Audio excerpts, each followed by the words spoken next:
क्लोपेट्रा, जो कि मिस्र की आखिरी बतलमूसी मलिका थी।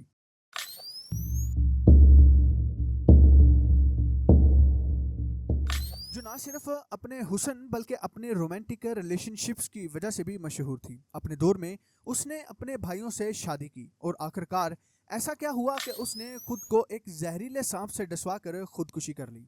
दोस्तों, क्लोपेट्रा खूबसूरती के साथ साथ बहुत इंटेलिजेंट और चालाक लीडर थी। उसका नाम तारीख में ना सिर्फ उसकी खूबसूरती की वजह से मशहूर हुआ बल्कि उसकी पॉलिटिकल स्ट्रेटजीज और दलेराना फैसलों ने उसे एक नाकाबिले फरामोश शख्सियत बना दिया था।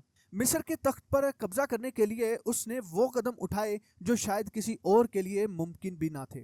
क्लोपेट्रा की जिंदगी एक कहानी है जो भरपूर साजिशों, जंगों, मोहब्बतों और ट्रेजेडी से भरी पड़ी है।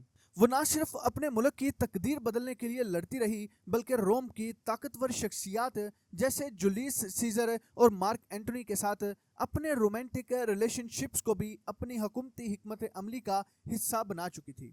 मगर सबसे ज़्यादा चौंका देने वाली बात तो ये थी कि अपने इक़्तिदार को मजबूत करने के लिए उसने अपने दो भाइयों से शादी की थी, जो कि एक इंतहाई अजीबोगरीब और मुतनाज़ा फैसला था। क्लोपेट्रा 69 कबले मसीह में मिस्र के बतलमूसी खानदान में पैदा हुई थी। बतलमूसी खानदान यूनानी था और उसका आगाज सिकंदर आजम के एक करीबी साथी बतलमूस अव्वल से हुआ था, जिसे सिकंदर के बाद मिस्र पर हुक्मरानी करने का मौका मिला। बतलमूसी बादशाहों ने मिस्री रवायात को अपनाने की कोशिश की, मगर उनकी हुकूमत ज्यादातर यूनानी तर्ज पर चलती थी।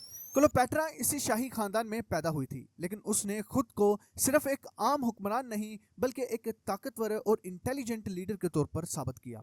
क्लोपेट्रा गैर मामूली जहानत रखती थी। वो कई जुबानें बोलने में माहिर थी, जिनमें यूनानी, लातीनी, हबशा, अरबी, सरियानी और कदीम मिस्री जुबान भी शामिल थी। बतलमूसी खानदान के अक्सर हुक्मरान मिस्री जुबान नहीं बोलते थे, मगर क्लोपेट्रा ने ना सिर्फ उसे सीखा बल्कि अवाम के दिल जीतने के लिए खुद को मिस्र की हकीकी मलिका के तौर पर पेश किया। यही वजह थी कि अवाम में उसकी मकबूलियत दूसरे हुक्मरानों के मुकाबले में ज्यादा थी। दोस्तों, क्लोपेट्रा ने मिस्र के तख्त पर कब्जा करने के लिए ऐसी ऐसी सियासी चालें और तदाबीर इख्तियार की जो उसकी जिंदगी में अहम तरीन मोड़ बन गई, और यह भी कि उसने अपनी सल्तनत को महफूज रखने के लिए गैर मामूली इकदामात उठाए।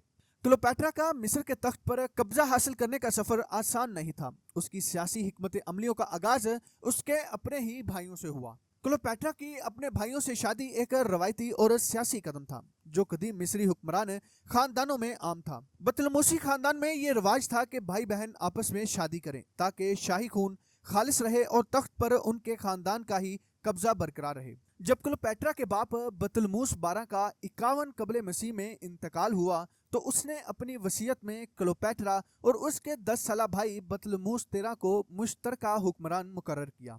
मिस्री रवायत के मुताबिक शाही तख्त पर हुक्मरानी के लिए दोनों बहन भाइयों की शादी कराई गई ताकि क्लोपेट्रा को हुकूमत करने का कानूनी हक हासिल हो। लेकिन जैसे जैसे वक्त गुजरा, क्लोपेट्रा और उसके भाई के दरमियान इक्तदार की जंग शुरू हो गई, जो बाद में खाना जंगी की सूरत इख्तियार कर गई।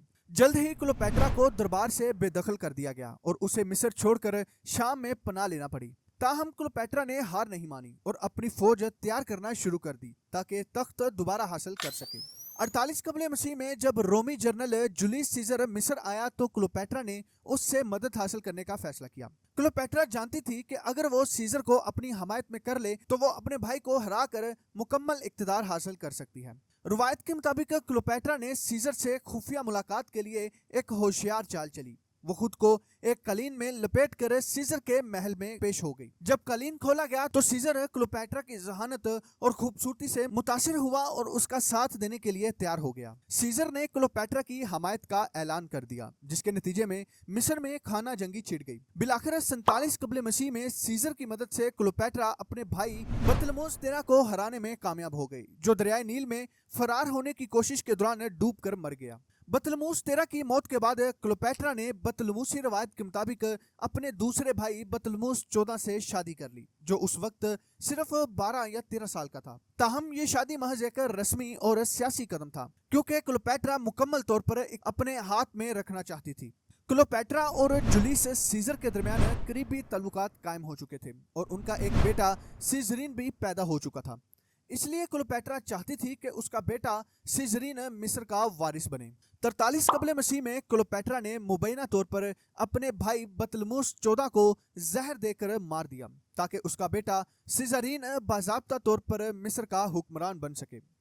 جولیس سیزر کی موت کے بعد روم میں اقتدار 3 افراد میں تقسیم ہو گیا، جن میں مارک اینٹونی، اوکٹاوین اور لیپڈیس شامل تھے۔ اینٹونی کو روم کی مشرقی سلطنت کا کنٹرول ملا، جس میں مصر بھی شامل تھا۔ مارک اینٹونی نے کلوپیٹرا کو ملاقات کے لیے طلب کیا تاکہ وہ مصر کی وفاداری کو یقینی بنا سکے۔ کلوپیٹرا نے اس ملاقات کو ایک شاندار موقع میں بدل کر رکھ دیا۔ وہ ایک شاہانہ انداز میں سنہری لباس اور کشتی میں سوار ہو کر اینٹونی کے سامنے پیش ہوئی۔ اس کے حسن اور ذہانت اور دل فریب انداز نے اینٹونی کو بہت متاثر کیا۔ کلوپیٹرا اور مارک اینٹونی کے درمیان ایک شدید رومانٹک تعلق قائم ہو گیا تھا۔